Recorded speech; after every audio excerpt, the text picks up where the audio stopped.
What about second breakfast? Time for second breakfast. What's up, everybody? Monster from Breakdowns for Breakfast here with another tasty second breakfast.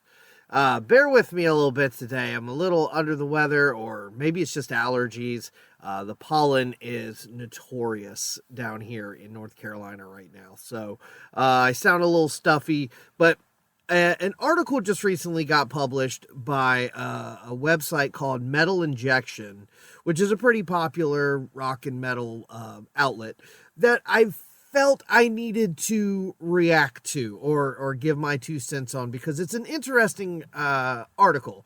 Essentially, the name of the article is 10 nu metal bands that should be inducted into the Rock and Roll Hall of Fame.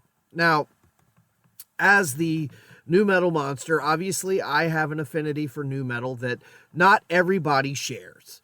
However, I do feel like if we're going to have the conversation about important bands, important to rock and metal music, you can't deny that, for better or for worse, depending on how you look at things, nu metal played a huge part in heavy music, especially back when it first kind of got rolling in the 90s and early 2000s. So I did hear another podcast talk about this list, and I did hear the bands that they listed, but it was in one ear and out the other. I wasn't paying that close of attention. So this isn't exactly a blind react. I kind of, and besides, think of the top 10 nu metal bands you can think of, and that's probably what's going to be here. So I'm not expecting Head P or Primer 55 or Darwin's Waiting Room to be on this list.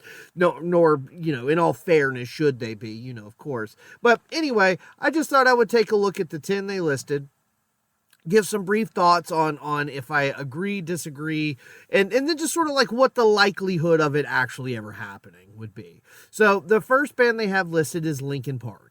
And I can see both ways on that. I almost feel like had they not reformed with Emily, that maybe you could make a case for it in the future. Especially when you consider how Linkin Park sort of shifted their sound from nu metal to more of almost like a U2 stadium rock kind of thing on some of their later albums. It had a lot of mainstream success, So I could kind of see that being in the conversation.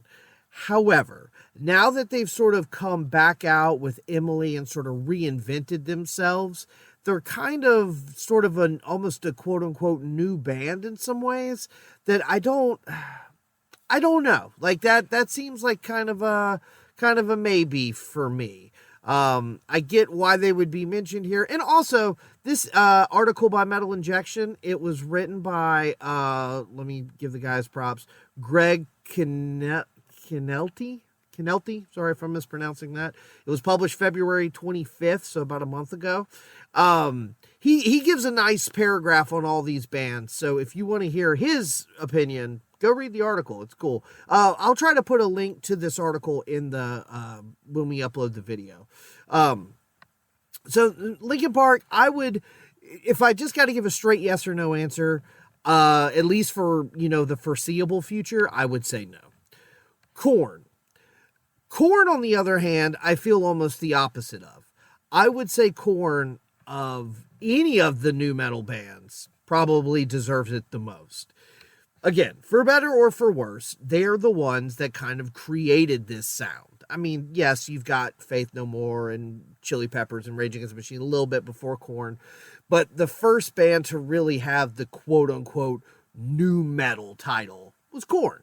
And so when you think of how many Grammy nominations they've had, how many Grammys they've won, you kind of have to just say, how could they not be? And I also think that Korn over the years has gotten a little bit more, I don't want to say mainstream, because they've never been super mainstream. But, back in the TRL days, you had Freak on a Leash and Got the Life. And then when Issues came out, Falling Away From Me. So they had that, massive, major, mainstream success. And over the years, they don't hear them on the radio and stuff like you used to, but they play these huge arenas and stuff. So, I mean, I would say yes. I would say if not right away, soon. I mean, out of all of them, I think they have the best argument for it. Okay, System of a Down. This is a tough one for me because I have said on the show before that System of a Down is just not my favorite flavor of nu metal. I like them just fine. I think I agree that Toxicity is a really, special album for a lot of reasons, but they just never wowed me. They were never one of my favorite nu metal bands. So I can see why other people would say yes, but I would probably lean more towards no. Another reason I would say no is because the output is kind of minimal. As of right now, and please correct me if I'm wrong, I think they only have 4 studio albums and then one called Steal This Album, which was like a collection of B-sides and demos and stuff. So, yes, they have also won a Grammy, which is cool, but I don't know that they have the legacy or the influence. That's another important factor here. Linkin Park and Korn influenced a ton of other bands, and you can hear that in modern rock and metal today. System of a Down is almost so unique that you sort of don't have a whole lot of bands that sound like them, which is a good thing for sure, but I would say no to System of a Down. Now, let's say in the next 4 or 5 years, they put out some epic album that changes, could possibly change my opinion on that. But as of right this second, I'm going to say no to System of a Down. Slipknot. Now, this one is interesting because Slipknot, on those first couple records, the first album in Iowa, ain't nobody in their right mind ever thought Slipknot would become a band that would be on the radio, that would be playing in coliseums, that would be as mainstream as they have become. Corey Taylor is I mean, he's a personality now. Like you see him all the time pop up on things in interviews, and he's charismatic, and he's, when you listen to some of the lyrics on those first couple albums, hell, even some of their more recent stuff, there's some unhinged shit. And the fact that they have been able to, they keep the masks on, they keep the theatrics going, but they still write such good music that they're still, prominently featured all over the place. That says a lot. Now, with all that being said, I think at the end of the day, there's just a little bit too much, what's the word I'm looking for? I don't know if it's Rock and Roll Hall of Fame worthy. I don't necessarily think they don't deserve it as far as longevity, as far as, kind of just proving the doubters wrong because of, being this extreme and still, yes, they have softened up a little bit. And the stuff that hit the radio does not sound like, People Equal Shit or the Heretic Anthem or something like that off the, first couple albums. But even on that first album, Wait and Bleed was a real solid, catchy. I mean, yes, it was heavy, but it had a big pop hook. And yeah, so even from the beginning, Slipknot was kind of making a case for longevity and mainstream success. So, I don't know. Me personally, I feel like because of the costumes, because of some of the lyrical content over those first few records, I don't know. I personally, I think I would give it to Slipknot before I gave it to System of a Down. I mean, me personally. So I can see that kind of either way. Disturbed. No, absolutely not. No, thank you. I don't hate Disturbed. I think The Sickness is a very cool album. It's wacky and kind of, fun for what it is. They've had some other good songs over the years. They're a little bit, I think we've talked about this before, they're kind of cheek-to-cheek butt rock nu metal. They started off much more new and then got a little more kind of just rock, arena rock, butt rock kind of stuff. But, you know, still putting out records, still drawing crowds. They've got a huge following. Rock and Roll Hall of Fame level, though, I don't think so. I don't think they have anything that's enough. You know what I mean? Like, I don't know that they have a following or a catalog that is so remarkably memorable that you would make a Rock and Roll Hall of Fame case for it. I would say no to that one. Limp Bizkit. Yes, unequivocally, hell yes. No, I wouldn't have thought so, to begin with. But I feel like this second wave of love for Limp Bizkit kind of gives me sort of a different opinion on that. Because obviously those first, you know, especially those first 3 records, $3 Bill Y'all, it's kind of wacky, but, you know, especially Significant Other and Chocolate Starfish, kind of like the Korn thing. Love it or hate it, if you're glad they did it or you're glad they were mainstream or not. It really changed music for a lot of people and for a short period of time there. And the fact that, you know, 20 plus years after those records come out, they're touring with Metallica, playing in football stadiums. So it's kind of like, you know, when you think of their catalog and the songs and, like, you know, Break Stuff and Nookie and the, you know, is that rock and roll royalty? Is that Rock and Roll Hall of Fame? It's kind of hard to say for sure, but I mean, if you think about their longevity, their first record was in 97. From what I understand, they're working on a new record now. So, I mean, maybe, I feel like Korn and Limp Bizkit are sort of, everybody talks about the big 4, and I don't know, like, that could be a whole other episode, and maybe I can get some of my buddies to come in here and argue with me about that. But I think Korn and Limp Bizkit are kind of like the 1-2 punch, you know. So, I would say no. But my personal love for Limp Bizkit, sure, why not? All right, next is Deftones. Yeah, I don't know. This is a tough one for me because it's very similar to my thoughts on System of a Down. I get why people love Deftones. I do. And I like some of their output. I gave the newest album, something music, private music, I gave it a pass, and I thought it was okay. There's 2 or 3 really good songs on that album, and then the rest are kind of what Deftones have kind of become.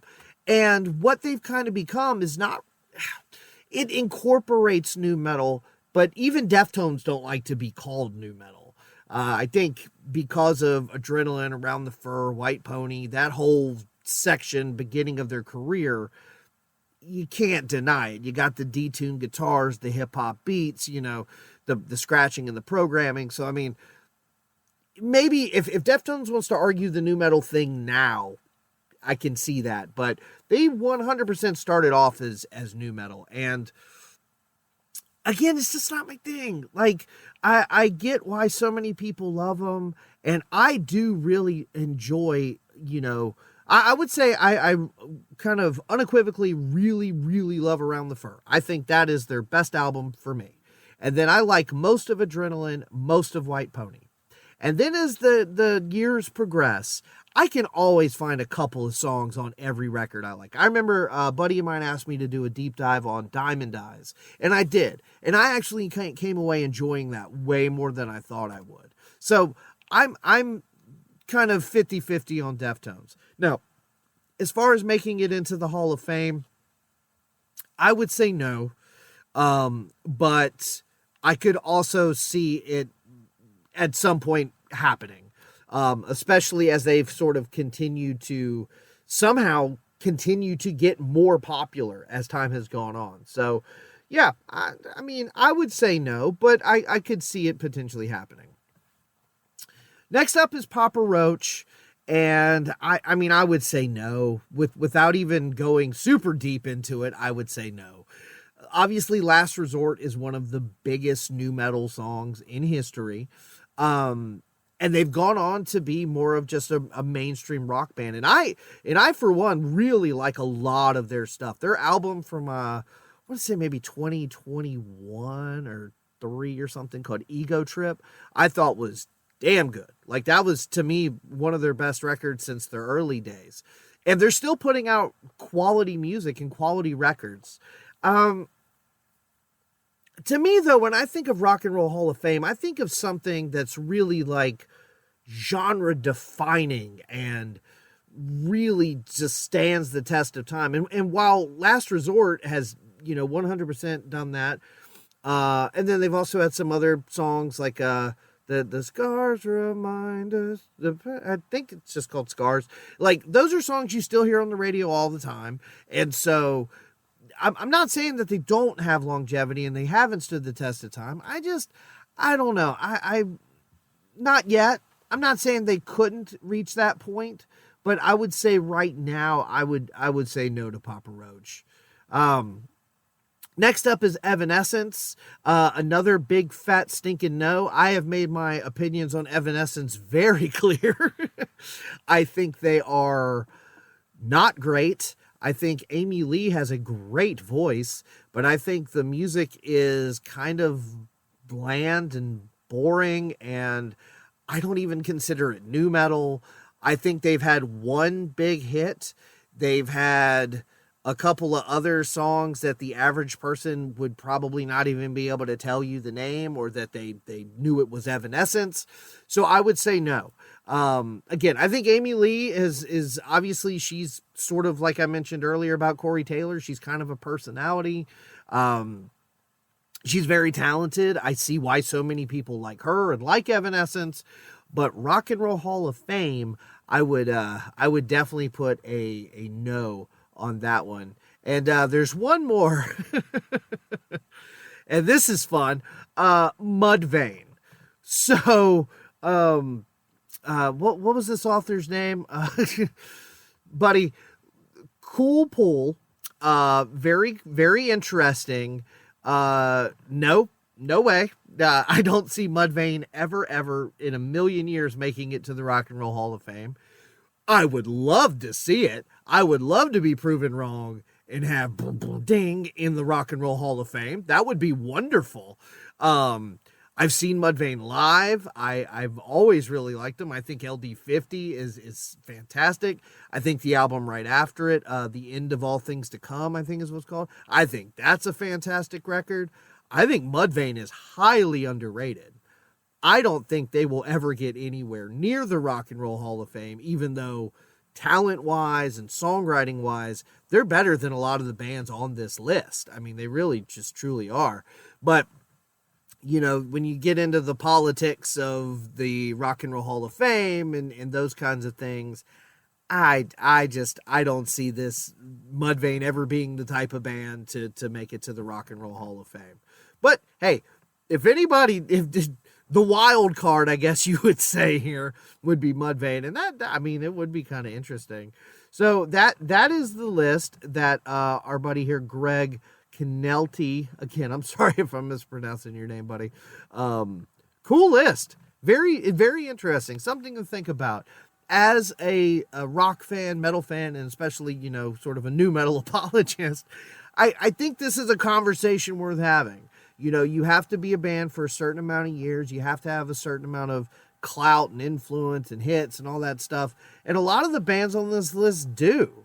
You might think of them as sort of, silly, or, if you're a metal purist, some of these bands probably piss you off. But there's an argument to be made for some of these bands. So I'm glad I saw this article. Please comment. Let me know what nu metal bands you think deserve to be in the Rock and Roll Hall of Fame. I'd love to have a discussion with some of you guys about that. Think that would be fun. But yeah, thanks for hanging out, and I hope you enjoyed. And hope if anybody else is dealing with this pollen stuff and these allergies, I hope you're taking it in stride and feeling better. So anyway, thank you guys for hanging out, and I hope you have a great day.